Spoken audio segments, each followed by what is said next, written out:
This video goes into details about the steps and procedure of quantitative studies.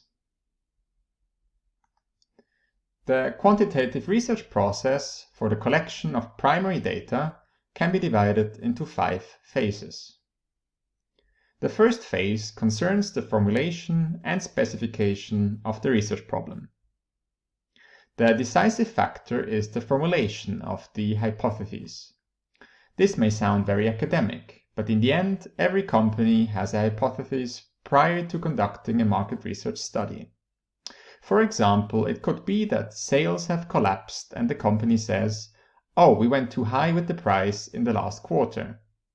That would already be the hypothesis, namely the assumption that the price increase was so significant that the volume decreased disproportionately, with the result that there was a reduction in revenue. Hypotheses are not necessarily something academic, but any market research takes its starting point in such hypotheses. This is followed by the next phase, namely the planning and preparation of the survey or even of an observation. It is then a matter of taking up these points that have already been discussed in advance.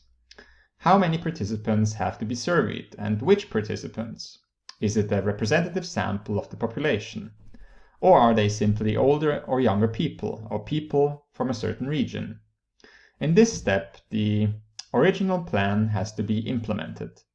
When and where is the survey being conducted? Who is involved? At which locations will the survey be conducted? How long can such a survey be?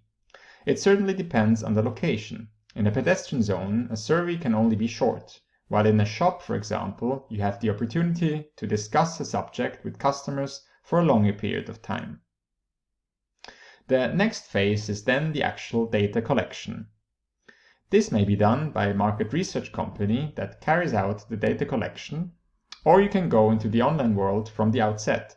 For example, set up a survey with Unipark and then collect the necessary data. Afterwards, an analysis is carried out, and the analysis must have been anticipated, because the method to be chosen is again related to the type of survey.